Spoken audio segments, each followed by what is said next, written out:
Well, this is what we wanted, all the smoke between, of course, Boston taking on there to the U.S. and Canada. Can't wait to see it between tonight. This time, the trophy and some bragging rights until we have to wait into the Olympics in 2026. But these two, a second act at 8 p.m. Eastern. The red, white, and blue taking that first game 3-1. But, of course, this will be different because you got so many injuries when it comes to the U.S. But if you ask Braden Hagel and Matthew Tkachuck, they understand what's at stake for round two.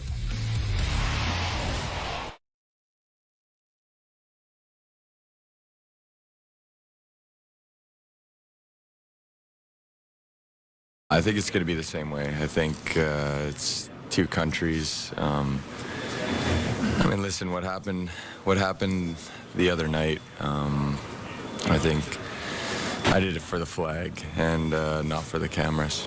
And maybe their team doesn't like each other then if they don't have group chats, but you know, I think that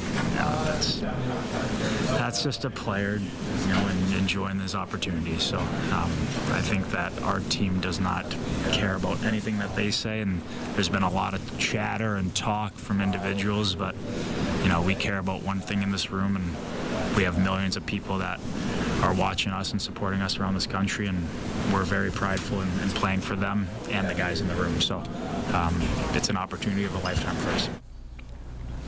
Well, look, we know the history. It's been the Canadian show the past 3 or 4 meetings here. If you're the U.S., you got to go back 29 years. In 1996, their last win between the two sides. But if you're Canada, you don't have to go back that far. 2010, the Vancouver Olympics there. And guess who scored the winning goal in overtime? Sidney Crosby. Oh, by the way, he's still playing when it comes to these two meeting here tonight. For more on this, Bill Lindsay tapping in with us. And look, it's going to be one to see. That first act was something to see. We didn't expect it, of course. A lot of animosity between the two, but that's what we want.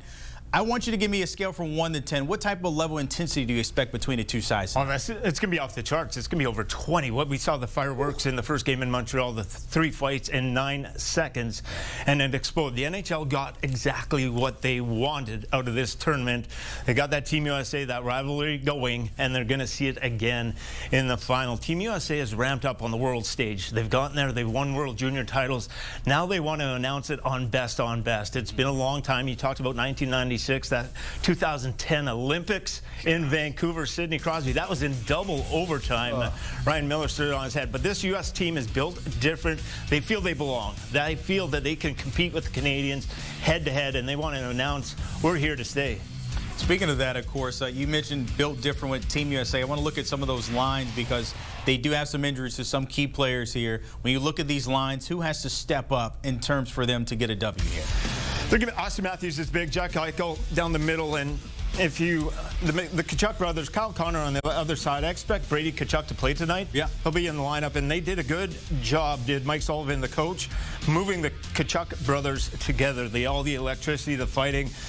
But I'm really paying attention to Austin Matthews, Jack Hughes, and the Tkachuck brothers to lead it. The physicality edge goes to the Team USA. We'll see how it plays out. The defense on both sides are really scary. You have to really even dig deep past this into the goaltending, where Connor Hellebuyck is the best goaltender in the world at this moment. There's been question marks about the goaltending on the other side with Binnington. He has won a Stanley Cup, but it is short. So if Binnington gives up a bad goal at any time, or Hellebuyck, Binnington has the hardware. Hellebuyck does not. Yeah. This is where you have 14 Stanley Cup champions on the Canadian team. And you've got Crosby and Doughty that played in those 2010 Olympics. On the other side, Team USA, only 3 Stanley Cup championships. You know the heart rate's going to be a little bit higher on the U.S. side. Yeah. It's going to be a little bit more tampered. You can't let that adrenaline just rush out of your body if you're Team USA. Get this huge high and then just kind of you know, falter off after that. That's where Team Canada, with their experience, they're going to be able to ride those waves. They got to make sure they temper the excitement at the start. Does Team USA get into this game and then just rely on it? You're going to see a lot of 5-on-5 hockey. You won't see a lot of penalties, and you are going to see a pace that is electrifying, like we've never seen. It's the fastest players at the highlight level. You are going to have a blink of an eye to make your decisions. And you mentioned best on best too. Austin Matthews, the guy that has 69 goals to his name. He has a score. He had dealing with a little injury there, so we'll see there on the U.S. But on the Canadian side, I mean, look, we already talked about Sidney Crosby, Connor McDavid. When you see these lineups here, who scares you the most if you're Team USA? Connor McDavid, Sidney Crosby's been there, but if you're looking at game breakers, this is where the difference might be. I don't see that electric game-breaking style on Team USA. Team USA is going to have to get it done more as a group. Connor McDavid has been exceptional in this tournament. He is coming off a Game 7 loss to the Panthers in a Stanley Cup. He wants redemption. He wants to be mentioned in the same breath as Sidney Crosby. Part of that is winning best-on-best tournaments. Crosby has done that. McDavid hasn't. He's going to be ramped up. McKinnon was bad in the first game for Team Canada against U.S. He had a couple goals in the last outing. Feeling good. That line with Crosby, McKinnon, and Reinhart is extremely dangerous. The game breakers, can they blow it wide open? If you are going to pay Connor McDavid and Nathan McKinnon are two players along with Crosby that could blow it out in just as quick as you want. So they're going to have to, if Team USA, they're going to have to pay attention on those guys, make sure they don't have room to operate. You hear about time and space in the NHL. It has to be taken away. You cannot give those guys time. If you're Team Canada, of course, and also Team USA, the impact of not having Charlie McAvoy, how does that impact them and maybe the advantage for Canada? McAvoy, the big hits, he's got a physical presence on the blue line. That will be a difference for Team USA. They don't have that physical. On the other side, if you look at the defenseman, Cale Makar was not available. One of the best defensemen in the NHL for the first game for Team Canada. And they don't have Quinn Hughes. That is almost an equal for Team USA. He's hurt, wasn't available for this tournament. You'd love to see Quinn Hughes and Makar going head-to-head, but Makar on the back end for Canada, and you're a little beaten up back there with that physical presence. We'll see how it plays out, but it is a big loss, and having Cale Makar back on the defensive side for Team Canada is gonna kind of tilt, in my personal opinion, the waters in favor of Team Canada. Okay, all right. I want to get to the net minors because you already mentioned about Hellebuyck. He's the best in the world. Bennington is there as well. Does have experience from a Game 7. What needs to happen for them to have success tonight?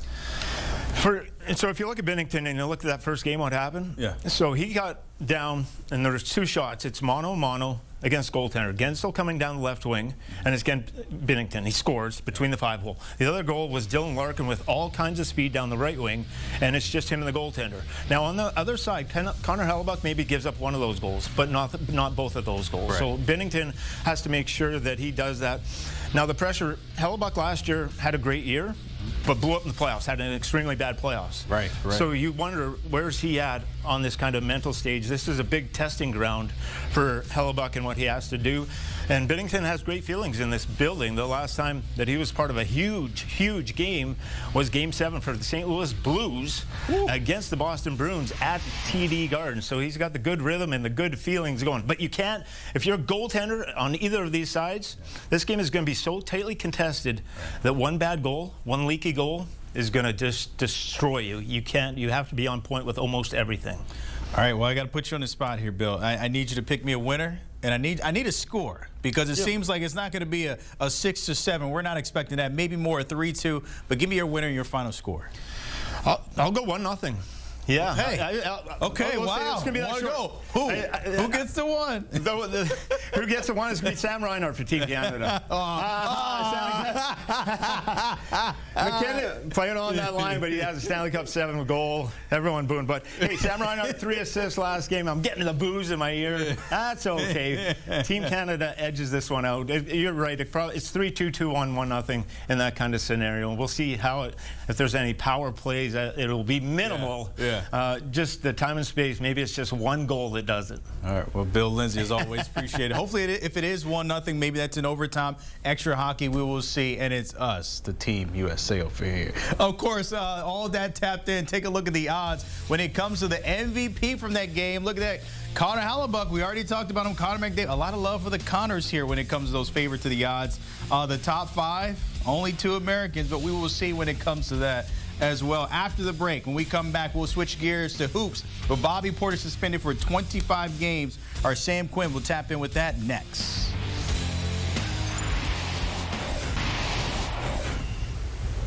Oh, it is going to be a good one in Boston tonight. The USA and Canada running it back, this time for the trophy. Bragging rights, that's what we like to hear. really bragging rights until the 2026 Olympics. We know the history here. It's been the Canadians 3 of the last 4 meetings. The U.S. looking for their first win in 29 years. Now, Team Canada doesn't have to go too far back. 2010 with the Olympics with Sidney Crosby helping them get by. It's the red, white, and blue taking that first game 3-1. But this one will be a little bit different. We're dealing with some injuries with the United States.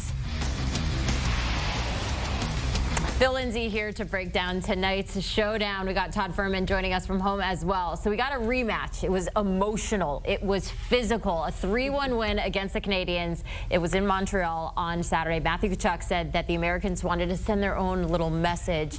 You would imagine that's where the 3 fights in 9 seconds started. Yeah. Would you say that this is going to be an instant classic? I mean, it feels like it has all of the workings to be. It does. It's been a long time on the world stage. You talked about Vancouver 2010, the Olympics. That went to double overtime. Team USA lost.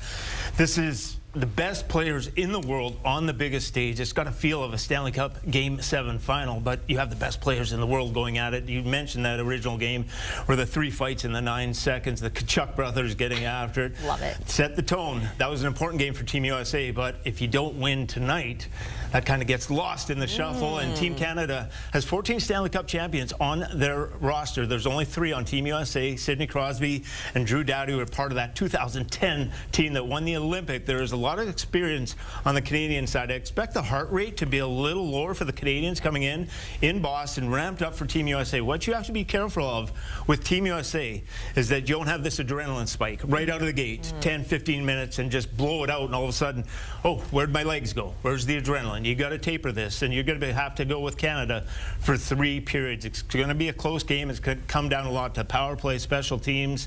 How do you handle yourself? We saw the last game, one big mistake. All of a sudden, there was a turnover, bad line change by Team Canada, 2-on-1 for Team USA. That was the end of the game. That's how small the margin of errors are in this game.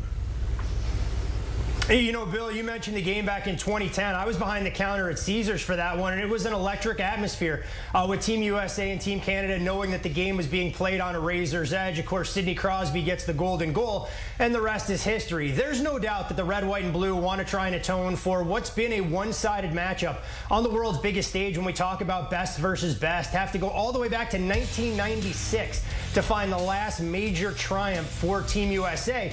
Now, we have seen a little bit of a changing of the guard, especially at some of the lower levels. Team USA has acquitted themselves much better at the World Junior Championships, and I don't think that's lost on Team Canada at the senior level that we're going to see tonight. But, Bill, you brought up the excellent point talking about how to try and make sure that they can harness some of that energy and that momentum. I think the first 10 minutes are going to really set the tone for this game, and Team USA is going to have to weather the storm because Team Canada knows they need to try and get out, lean into some of that star power that they have on their first 2 groups. They realize that they're at a slight disadvantage in net, but that experience, that pedigree, all of those Stanley Cup championships that Team Canada brings to the stage, I think can be on full display. And it's also tough to ignore that Jordan Binnington has a Stanley Cup ring that Connor Hellebuyck is still trying to chase, even if Hellebuck's current form is a little bit better than the Blues netminder. The one thing that I took away from both of you is that we need to set the tone early. So as the casual hockey fan here, give me 4 fights in 9 seconds at this point to keep the action going. Of course, we know, as Jenny mentioned, there's a lot of injuries in this one for Team USA. The biggest one being Charlie McAvoy, who's still in the hospital dealing with a right shoulder injury. Todd, we're going to bring up all of the injuries I think that Team USA is dealing with right now because it's kind of extensive here. Where do they go from here? How do they overcome some of these massive names on here who may or may not be able to go? It puts him in a tough spot. I do expect Matthew Tkachuk and Austin Matthews to be a full go. They were both full participants in practice yesterday.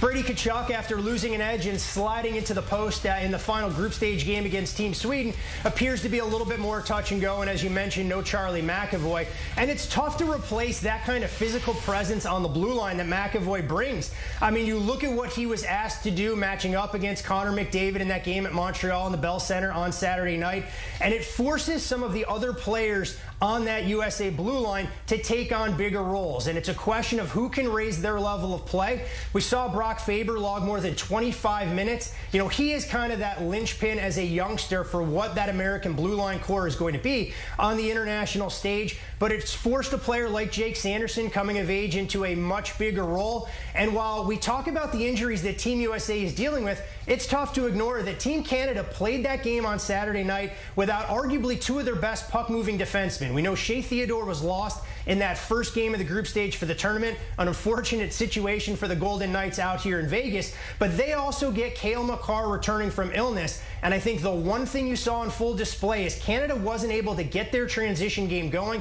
Let's see if Coach Sullivan can make sure to clog up that neutral zone and force Canada to move east-west instead of north-south with all the kind of speed they lean on from number 97 and, of course, number 29 in Nathan McKinnon. And, Todd, you're correct with the blue line. With Cale Makar, he's a special player. He's a standout player. He can make a difference from the blue line all by himself, and not having him in that original game did hurt Team Canada. Charlie McAvoy, the loss, the big hits against Connor McDavid.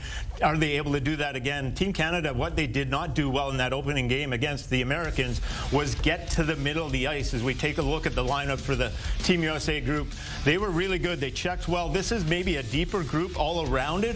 If you look at the Canadian side, it's a little bit more explosive. And down the middle, that's where I want to pay attention to. Austin Matthews, Jack Eichel.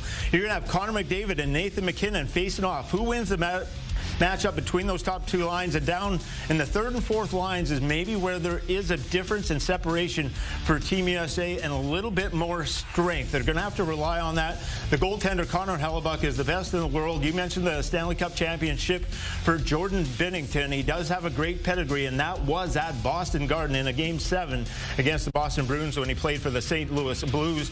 There cannot be any bad goals on either side, Todd. It's impossible. If Binnington gives up a bad one or Hellebuyck, you're going to be really, really fighting back, trying to get back into this. It's imperative that goaltenders make the saves that they have to. And I looked at that original game. Binnington, the two shots that he let in were mano a mano. It was Gensel down the left wing. He comes in. He's able to beat Binnington 5-hole. The game-winning goal by Larkin was down the right wing, and no screens, no nothing. And Larkin is able to beat Binnington again. Those are saves that if Binnington and Team Canada want to win this tournament, he has to come up with. I look at the other side, Hellebuyck, when he's facing one of those shots, I believe maybe Hellebuyck stops both, maybe gives up one. The advantage is in net for the Americans. He will be tested. If there's going to be a star in this game for the Americans, all the Tkachuck brothers and everything they've done, it is going to be Connor Hellebuyck in net that's going to have to get the job for Team USA.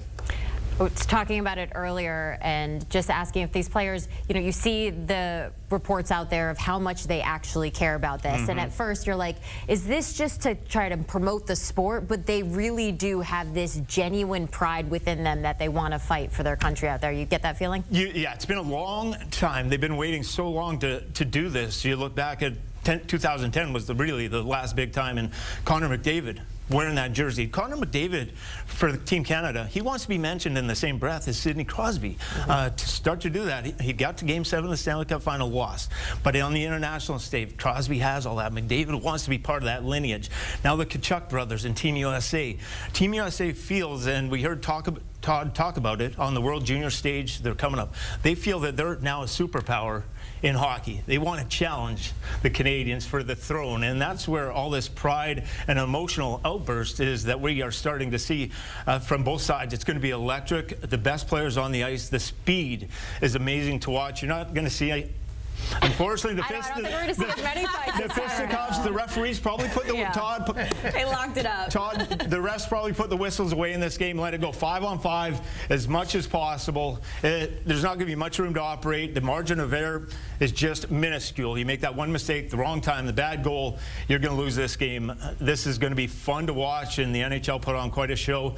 And we get to see one of the biggest games on the international stage that we've seen in almost a decade and a half. Okay, well, so no fight. fights, but maybe we can make some money because there that's might be some fights. They just might not be pre-planned fights, right? All right. Yeah, I'll lower my expectations when it comes to the opening minutes of this matchup. But Todd, I mentioned it. We want to make some money here when it comes to this face-off here.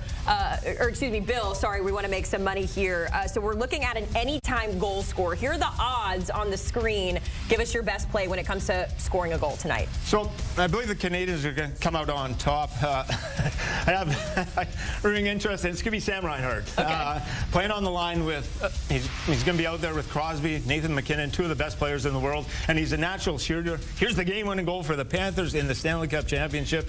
If Reinhart adds to that lore this evening for Team Canada, which is going to be a very, very low-scoring game, and hasn't scored yet in the tournament, expect a big one, and it's going to come off Reinhart's stick. All right, Todd, we're coming to you now with your best bet for tonight. What do you like?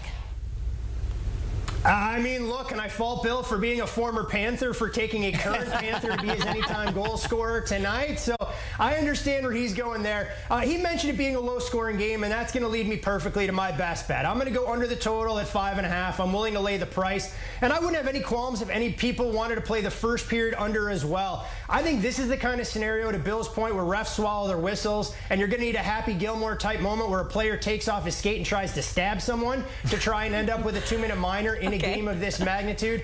I think Canada is going to do everything they can to insulate Jordan Binnington. I know he has that Stanley Cup ring, but Bill brought up the two questionable goals he gave up on Saturday night, and those are the kind of situations you can't see unfold. I think Connor Hellebuck has his work cut out for him tonight, but I think he'll be up for the task. For me, this has all the makings of a 3-2, 2-1 type hockey game with a Game 7 atmosphere with a little extra at stake here. I'm going to go under the total at 5.5. All right, so let's get a pick to win in this one. Bill kind of teased what he thinks, but Todd, are you in agreement? It's Team Canada?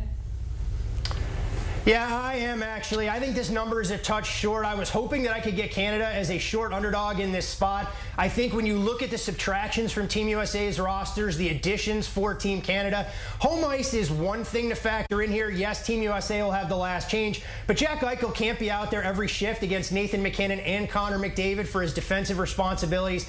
I just think this Canadian team has too much depth from top to bottom, and I think the reinsertion of Cale Makar recovering from illness makes the difference here.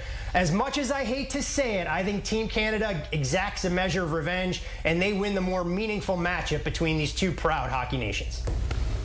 I would agree with that sentiment with what you're going, and the explosiveness. If you look at the other side, and you mentioned Jack Eichel, but Connor McDavid and Nathan McKinnon, they can break a game open at any time. I look at Team USA, who can do that? Jack Hughes, maybe. Jack Eichel, yes. If Team USA gets it done, it is going to have to be done as a group. All four layers, all six defensemen.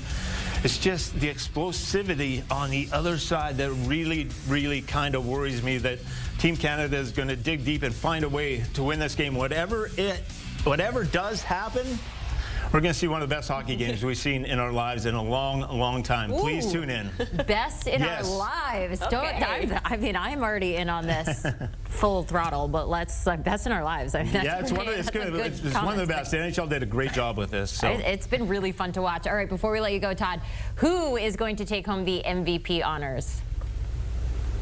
So I think the odds actually have it a little bit wrong. I think Nathan McKinnon deserves to be the favorite amongst all the Canadians. So to see Connor McDavid listed there creates a little bit of value and opportunity for us. You look at Nate and what he's been able to do, a little bit snake-bitten, reluctant to shoot early on in this tournament, but a price at 6-1, too hard to ignore. It is worth mentioning that Sidney Crosby opened this tournament at 35-1 to be MVP. His number drifted out to 47, and it's a credit to what the 87 has been able to do, because right now I'm convinced his wrist shot couldn't break a pane of glass as he still deals with that upper body injury, but he's still finding ways to impact the game at both ends. I think it'd be a great storyline if he takes home the hardware, but I think it's his Nova Scotia neighbor in Nathan McKinnon who's the best bet on the board at 6-1. It is an 8 o'clock bus.